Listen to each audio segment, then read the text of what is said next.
ओम सादर नमस्ते जी। आप सबका हार्दिक स्वागत है हमारे चैनल आर्य टू आर्य में। आइए आज अपनी वैदिक कक्षा का हम फिर से आरंभ करते हैं और आज का विषय हमारा रहेगा वैदिक आर्य समाज को खंडित किसने किया। अर्थात यह जो वैदिक आर्य समाज है, मूलतः पहले हम इसके विषय में समझ लेते हैं। जब हम हिंदू धर्म ग्रंथों का अध्ययन करते हैं तो हिंदू समाज के जो मुख्य ग्रंथ हैं वह हमको अलग अलग रूपों में दिखाई देते हैं, जैसे 18 पुराण, उपनिषद, 6 दर्शन, मनुस्मृति और वेद आदि शास्त्र। अब हम समझने का प्रयास करते हैं कि जो ये इतने ग्रंथ हैं, इनमें लगभग लगभग संख्या इनकी 125 के आसपास होती है। इस 125 के ग्रंथों के अंदर किसी भी एक ग्रंथ के अंदर ये जो हिंदू समाज है इसका जिक्र नहीं आया, अर्थात इसके बारे में नहीं लिखा कि हिंदू कौन है, कैसा दिखता है, कैसा उसका खान पीन है, कैसा उसका रहन सहन है, कौन उसके देवी देवता है, कौन उसके आदर्श पुरुष है, कौन उसके महात्मा है, कौन उसके धर्मात्मा है, क्या उसका धर्म है, क्या उसका अधर्म है। इस विषय में इन 100 ग्रंथों में से किसी में नहीं लिखा। इन ग्रंथों में जिसका नाम आता है उन्हें कहते हैं आर्य।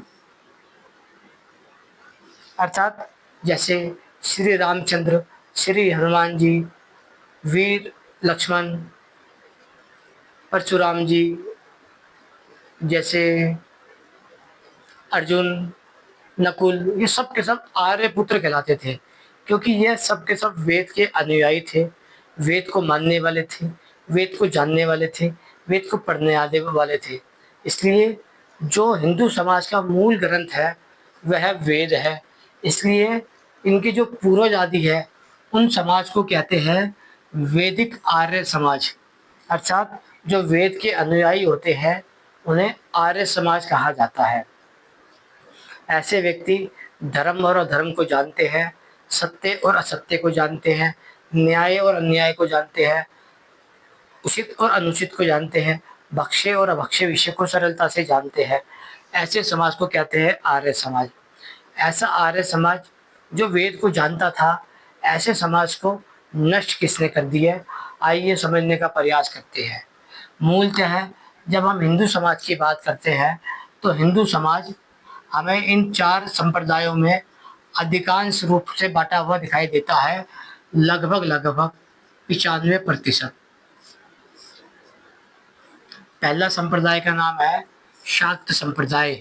शाक्त संप्रदाय वाले शक्ति देवी के अनुयायी होते हैं।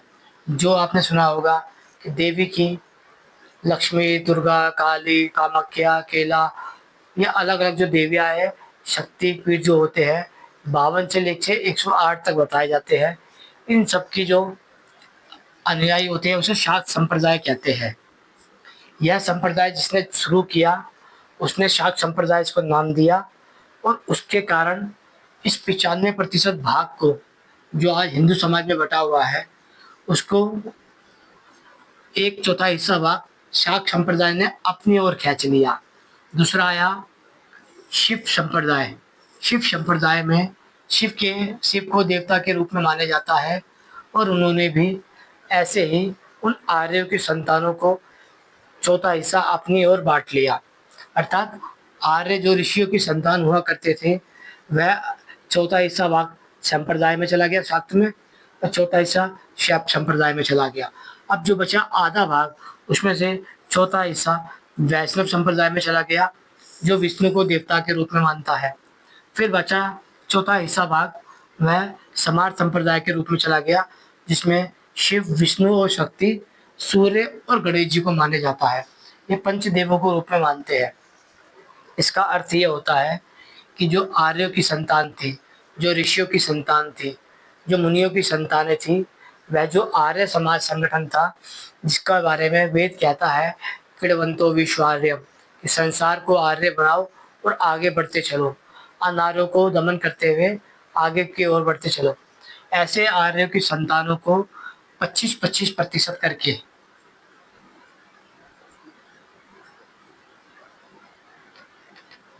इन चारों ने बांट लिया। अब मूलतः जो वेद के आर्य समाजी थे अर्थात जो वेद के अनुयायी थे वह लगभग लगभग भारत में विलुप्त हो गए, समाप्त हो गए। तब एक स्वामी विजयानंद ने कहा कि ये कैसे संभव है कि राम की संतानें, कृष्ण की संतानें, ऋषि मुनियों की संतानें विलुप्त हो जाए संसार से, जबकि उनके पास वेदों का ज्ञान है, और वेद तो ईश्वरीय परमात्मा का ज्ञान है जिसे कोई नहीं भेद सकता। तब उन्होंने कहा अपने शिष्य से, स्वामी दयानंद से, कि आप जाओ, वेद का प्रचार करो, सत्य का खंडन करो, असत्य का मंडन करो, धर्म का खंडन करो, धर्म का मंडन करो, अधर्म का खंडन करो, उचित का मंडन करो, अनुचित का खंडन करो, भक्ष्य का मंडन करो, अभक्ष्य का खंडन करो। ऐसे ही उन्होंने धीरे धीरे करके भारत में वेद का मंडन किया और अवैदिक मान्यताओं का खंडन किया, जिसके कारण इन्होंने आर्य समाज के द्वारा स्थापना की। ये आर्य समाज आज वेद के अनुयायियों के रूप में जाने जाता है, कि जो वेद को मानते हैं, वेद को पढ़ते हैं और वेद के अनुसार ही अपना जीवन जीते हैं। जो मांसाहार नहीं करते, शराब नहीं पीते, छल कपट नहीं करते, मिथ्या भाषण नहीं करते, व्यभिचार आदि नहीं करते और किसी की भी प्रताड़ना नहीं करते।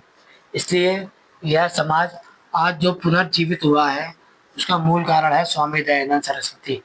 लेकिन आज भी 95% लोग, या यूँ कहा जाए कि 98% लोग इस आर्य समाज, वैदिक समाज को नहीं जानते। यह केवल शाक्त संप्रदाय, शैव संप्रदाय, वैष्णव संप्रदाय, स्मार्त संप्रदाय के अनुयायी बन के रह गए हैं, जिसके कारण वह अनिश्वरवाद के शिकार हो गए हैं। यह जो ईश्वर नहीं है उन्हें ईश्वर सिद्ध करने की कोशिश करते हैं, जैसे देवी देवता या सूर्य चंद्रमा गणेश आदि। ये जो देवता नहीं है, यह उन्हें देवता बताने की कोशिश करते हैं, जिसके कारण इन चारों संप्रदायों ने मिलकर हिंदू समाज, अर्थात जो वैदिक समाज हुआ करता था, उनको अलग अलग आस्था में बांटकर अनिश्वरवादी, जातिवादी, पाखंडी, व्यभिचारी, मांसाहारी, या अलग अलग प्रकार के दोषों में घेर दिया है। ये जो संप्रदाय है, चार मुख्य रूप से आपको दिखाई दे रहे हैं, इनके भीतर इनके उप संप्रदाय होते हैं, छोटे छोटे संप्रदाय, जो लगभग लगभग यदि बात की जाए तो 15 कम से कम इनके 60 संप्रदाय और होंगे। यदि बात की जाए इन संप्रदायों की, तो ये 98% समाज इन छोटे बड़े सारे संप्रदायों में बटा हुआ है। जब इन संप्रदायों को, इन हिंदू समाज को, इन आर्य जाति को, इन आर्य समाज को, वैदिक आर्य समाज को इन सब लोगों ने मिलकर बांटा, तो सर्वप्रथम उन्होंने 18 पुराणों की रचना की। 18 पुराणों की रचना के अंदर उन्होंने अलग अलग देवी देवताओं को, अलग अलग महापुरुषों को, अलग अलग ऋषि मुनियों को और अलग अलग कपोल कल्पित कहानियों को ईश्वर के रूप में गढ़ा, जिसके कारण उन्होंने ईश्वर के विरोध में अलग अनेकों ईश्वर खड़े कर दिए। अर्थात पुराणों को आप पढ़ेंगे तो 18 प्रकार के पुराण, 18 प्रकार के ईश्वर को खड़ा कर दिया और धीरे धीरे उनको नष्ट कर दिया। आज यदि वर्तमान की बात की जाए तो वर्तमान में लगभग लगभग करोड़ों ईश्वर खड़े कर दिए गए हैं, जो केवल इस आर्य वैदिक समाज, जिसे वेद का अनुयायी कहा जाता था, उनके विरोध में खड़े किए गए हैं। जब इनको लगा कि ये जो 18 पुराण है इससे हमारा काम नहीं चलने वाला, तो उन्होंने क्या किया, उपनिषदों को दूषित कर दिया, दर्शनों को दूषित कर दिया, वेद का अनर्थ कर दिया, यानी कि गलत भाष्य करके उसे दूषित कर दिया, मनुस्मृति को दूषित कर दिया। यहाँ तक कि इन पौराणिकों ने, इन चारों संप्रदायों ने इन आर्य वैदिक समाज के लोगों का ऐसा ऋषि का एक भी ग्रंथ नहीं है जो उन्होंने दूषित ना किया हो।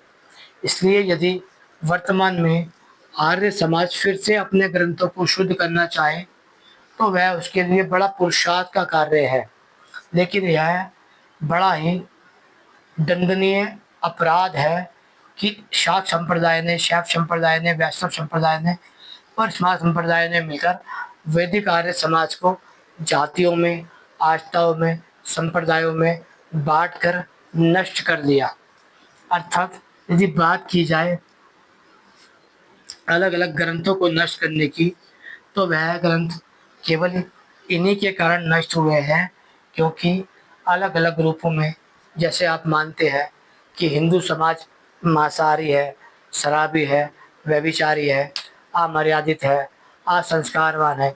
इसका मूल कारण यही है कि जो वैदिक आर्य समाज था, जिन्हें हम राम जी कहते हैं, कृष्ण जी कहते हैं, हनुमान जी कहते हैं, या अनेक महापुरुष आदि कहते हैं, वह सब के सब अपनी शिक्षा वेद आदि शास्त्र से जुड़े हुए थे, जिसे वह गुरुकुल व्यवस्था के द्वारा चलाते थे। इन संप्रदायों ने मिलकर क्या करा, गुरुकुलों का स्थान मंदिरों को, मठों को, आश्रम को दे दिया, जिसके कारण हिंदू समाज से धीरे धीरे उनकी शिक्षा समाप्त होती गई। हिंदू समाज की जो शिक्षा थी वह मूलतः गुरुकुल थे, जिसमें वेद पढ़ाए जाते थे। वेद छोड़ दिया इन्होंने और अलग अलग पुराणों को पकड़ लिया। पुराणों के साथ में उपनिषद, दर्शन या अलग अलग चीज़ों को पकड़ लिया। मूलतः जो वेद थे वह आज हिंदू समाज से विलुप्त हो गए। यदि हिंदू समाज ये कहता है कि हम आर्य समाज या श्री राम, श्रीचंद्र, राम, कृष्ण, हनुमान जी की संतान हैं, और वह यदि वेद को नहीं जानते, तो मूलतः वह केवल इन चारों संप्रदायों के गुलाम है। वह ना ही आर्य है और ना ही वह राम जी, कृष्ण जी और शिव जी के अनुयायी है। वह मूलतः इन चारों के गुलाम है। आशा करते हैं समझ आ गया होगा कि भारत को विखंड करने वाला, खंडित करने वाला कौन है। ये चार संप्रदाय हैं जिनमें बड़े बड़े धर्मगुरु कहे जाने वाले लोग बैठते हैं। शंकराचार्य है, रामभद्राचार्य है, अनिरुद्धाचार्य है, देवकी नंदन है, बागेश्वर धाम है, वल्लभाचार्य है, माधवाचार्य है, अलग अलग संप्रदाय है। ये 2000 हजार वर्षों से लगातार इन 25-25% करके लोगों को अपने और गुलाम बना रहे हैं, जबकि हिंदुओं का मूल धर्म वैदिक आर्य समाज है, जो वेद का अनुयायी होता है। आशा करते हैं विषय समझ आ गया होगा। समझ आ अखंडित आर्य समाज की अखंडित आर्य समाज को खंडित किसने किया? अर्थात जब हम आर्य समाज के विषय में पढ़ते हैं तो सर्वप्रथम हमें स्वामी दयानंद के विषय में पढ़ने को मिलता है कि स्वामी दयानंद सरस्वती आर्य समाज के संस्थापक है। मूलतः वह मानते हैं हम सब लोग कि स्वामी दयानंद सरस्वती ने आर्य समाज की स्थापना की थी, किंतु यह जो शब्द आर्य है, यह शब्द वेद का शब्द है, जिसमें कहा गया है कि जो आर्य लोग होते हैं, जो आर्य पुरुष होते हैं, वह सज्जन, धर्मात्मा, महात्मा, परोपकारी, न्यायकारी, सत्यवादी और वेदज्ञ होते हैं। वेद को जानने वाले होते हैं। उसके ही आधार पर वह निर्णय करते हैं कि संसार में जो फैला है वह धर्म है या अधर्म, सत्य है या असत्य, मानवता है या आतंकवाद, न्याय है या अन्याय, उचित है या अनुचित। उसके ही आधार पर निर्णय किया जाता है कि कौन आर्य है और कौन व्यक्ति अनार्य है। आर्य जनों को ही सज्जन देवता कहा जाता है और अनार्य लोगों को ही दस्यु राक्षस कहा जाता है। आपने ये राक्षस और देवता शब्द को रामायण में, महाभारत में और उपनिषद आदियों में भी सुना होगा। लेकिन क्या स्वामी दयानंद ने जिस आर्य समाज की स्थापना की थी, क्या ये वही आर्य समाज है जो वेदों के विषय में कहता है, वेदों के विषयों को मानता है? आर्य समाज की स्वामी दयानंद ने पुनर्स्थापना की थी। इसका अर्थ ये होता है कि स्वामी दयानंद के काल में आर्य जो लोग थे, जो वेद के अनुयायी थे, वेद को मानने वाले थे, वह धीरे धीरे लुप्त हो गए थे। तो स्वामी दयानंद ने अपने गुरु विजयानंद के कहने पे पुनर्से स्वामी दयानंद ने आर्य समाज की स्थापना की, जिसके अंदर दोबारा से वेद का प्रचार, वेद की मान्यता, वेद के संस्कार को लागू किया जा सके, वेद की मान्यता को लागू किया जा सके। तो उसी का बीड़ा स्वामी दयानंद ने उठाया स्वामी विजयानंद के कहने पे। आइए समझने का प्रयास करते हैं महाभारत काल तक वह आर्य समाज जो वेद का अनुयायी था, जो सत्य का अनुयायी था, जो मानवता का अनुयायी था, वह कैसे धीरे धीरे इस पतन की ओर आ गया कि उस समाज को खंडित करके नष्ट कर दिया गया। आइए समझने का प्रयास करते हैं थोड़ा। जब भी हम हिंदू समाज की बात करते हैं तो हम सोचते हैं कि हिंदू जो धर्म है वह ही आर्य समाज का धर्म है। पहले हम मूलभूत समझ लेते हैं कि हिंदू और आर्य शब्द की परिभाषा क्या है। हिंदू कहते हैं उसे जो व्यक्ति अपने ही देश में गुलामी का जीवन जीता है और अलग अलग संस्कृतियों के अधीन रहता है। हिंदू एक राजनीति शब्द है, हिंदू एक भौगोलिक शब्द है। अर्थात हिंदुओं को पहचाना जाता है एक राजनीतिक संगठन के हिसाब से, चाहे इनकी आंकड़े की संख्या 100 हो, 200 हो, 1000 हो, लाख हो या करोड़ हो। ये केवल जनगणना के लिए है, जबकि मूलभूत जो इनके धर्मशास्त्र है जिन्हें ये अपना मानते हैं, जैसे रामायण, महाभारत, दर्शन, उपनिषद और वेद, इन सब में किसी भी ग्रंथ में इनके विषय में हिंदू शब्द नहीं लिखा हुआ। अर्थात वह हिंदू कौन है इसके बारे में इन धर्मशास्त्रों में नहीं लिखा हुआ जो ये समाज है, क्योंकि इस समाज के गुण और इनके धर्मशास्त्रों का गुण आपस में मेल नहीं खाता। इनके समाज के जो शास्त्र है वह न्यायकारी है, परोपकारी है, धर्मात्मा है, आत्मा को जानने वाले हैं, परमात्मा को जानने वाले हैं, वेद के उपदेशक उपदेशक है, वेद को जानने वाले हैं, परमात्मा की उपासना करने वाले हैं, शराब और मांसाहार का कभी छोड़ते नहीं हैं, व्यभिचार आदि नहीं करते। लेकिन जो हिंदू समाज है वह सारे इन दोषों से घिरा हुआ है। तो मूलतः ये तो हम कह ही सकते हैं कि ये वो लोग नहीं हैं जो वेद में बताए गए हैं या जो राम जी और कृष्ण जी की संतानें थी, ये उनके अनुयायी तो नहीं है। आइए समझने का प्रयास करते हैं आज जो हिंदू की स्थिति है वह ऐसे कैसे हो गई, कैसे वह आर्यों की संतान होने के बाद भी आज इस स्थिति में आ चुके हैं कि ना उनके पास संस्कार बचा है, ना ही धर्म बचा है, ना ही मर्यादाएं बची है, ना ही समाजवाद बचा है, ना ही तार्किकता और बुद्धि बची है।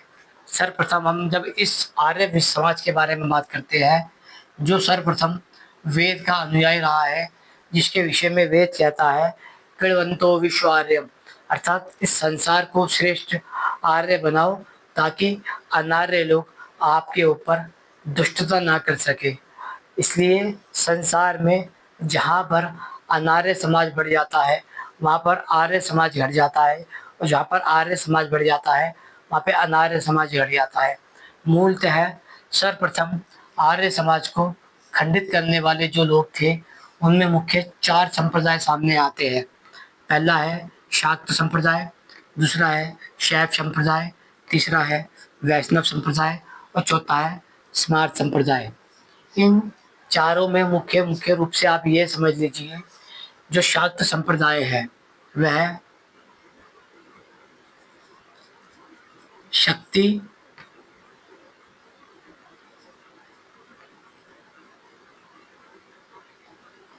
शक्ति को देवी के रूप में पूजता है।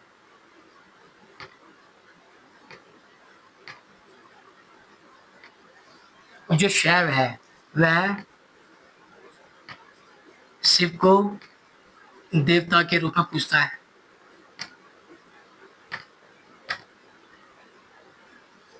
जो वैष्णव है वह विष्णु को देवता के रूप में पूजता है। जो स्मार्त है यह सूर्य,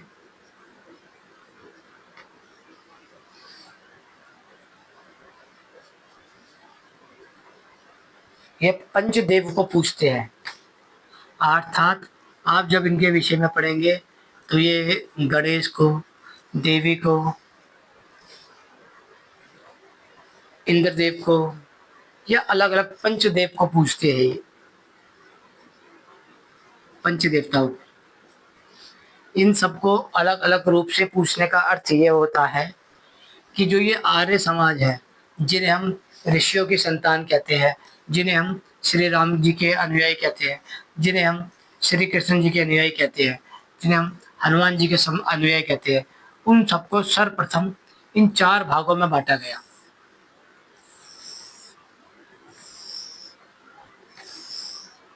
इन 4 भागों में यह जो 2 संप्रदाय है, शाक्त और शैव, यह है नशाखोरी, मांस भक्षण, व्यभिचार,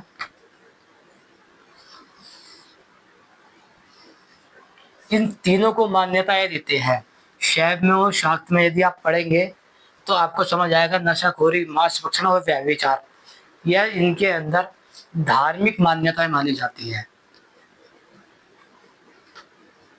इनको मानने वाला व्यक्ति भी धार्मिक कहलाता है इन 2 संप्रदाय के अनुसार। जो नशाखोरी करता है, मांस भक्षण करता है, व्यभिचार करता है, यह धर्म है किनके अनुसार? शाक्त और शैव संप्रदाय के अनुसार। लेकिन जो वैष्णव है और स्मार्त है, इसमें नशाखोरी का निषेध है, मांस भक्षण का निषेध है और व्यभिचार का निषेध है। इसलिए जब हम बात करते हैं कि आर्यों की संतानों ने धीरे धीरे मांस, शराब, व्यभिचार को क्यों स्वीकार किया, तो उसका कारण होता है कि शाक्त संप्रदाय और शैव संप्रदाय के वह अनुयायी धीरे धीरे बनते चले गए, जिसके कारण इस समाज का 4 खंडों में विभाजन हो गया। इन 4 खंडों में विभाजन के बाद में महात्मा बुद्ध और स्वामी महावीर जैन, इन 2 महापुरुषों का जन्म भारत में हुआ। जो अखंड भारतवर्ष रहा, तब उन्होंने देखा कि शाक्त संप्रदाय और शैव संप्रदाय की जो मान्यता है, नशाखोरी, मांस भक्षण और व्यभिचार, तो उन्होंने इन दोनों मान्यताओं का खंडन किया। तब आर्यों की संतानें इन 1, 2, 3, 4 के अलावा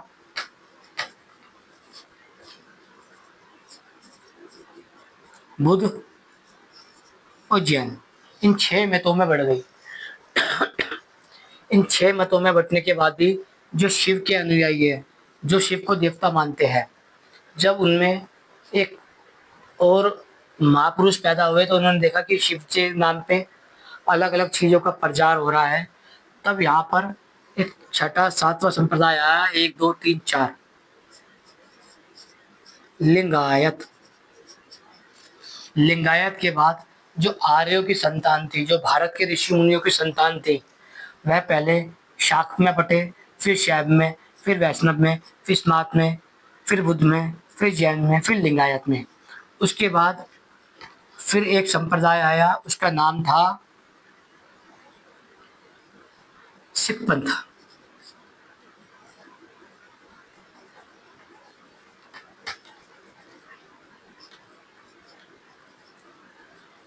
सिख पंथ। तो फिर ये 4 और 4 दूनी 8 हो गए। इसके बाद फिर नाना प्रकार के समाज उभरते रहे, संप्रदाय, जैसे ब्रह्म कुमारी,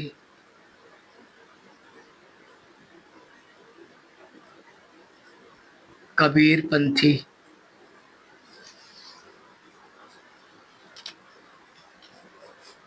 ब्रह्म कुमारी, कबीर पंथी,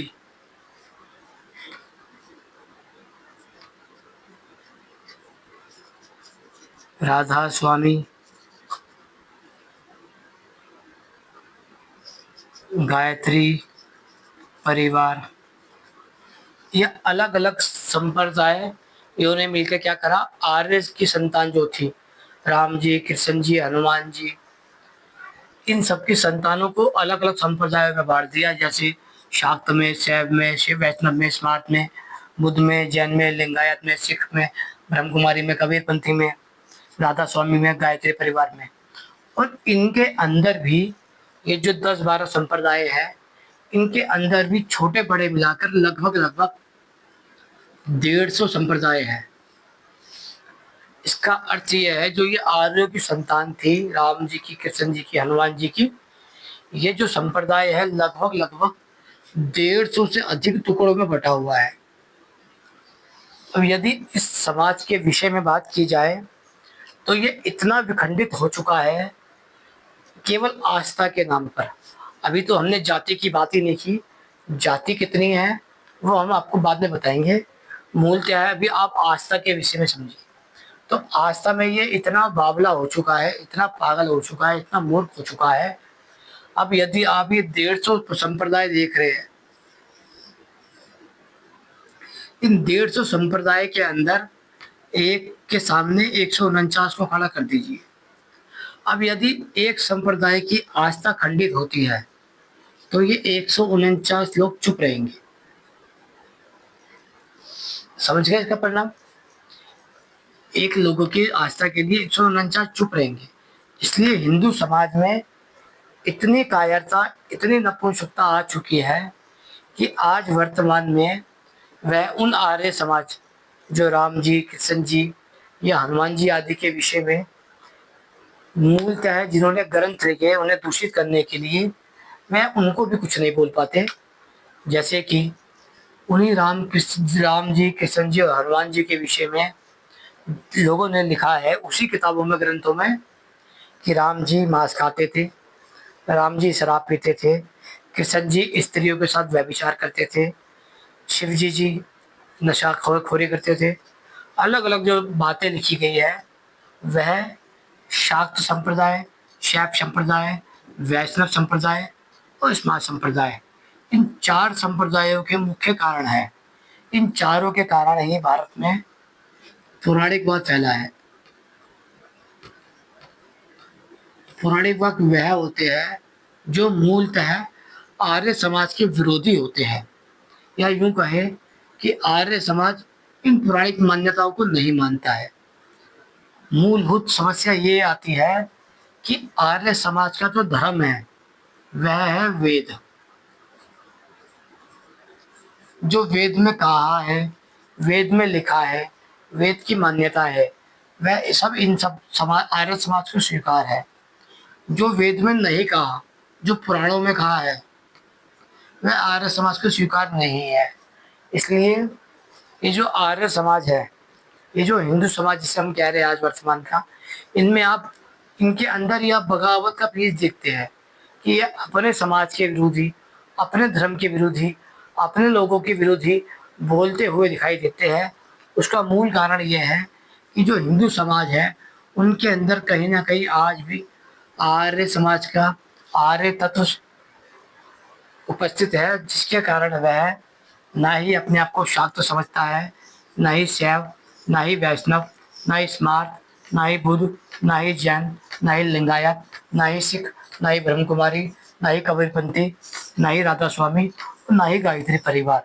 जो मुक्त हो जाता है सभी इन संप्रदायों से, इन मान्यताओं से, तो वह समाज के सुधार की बात करता है।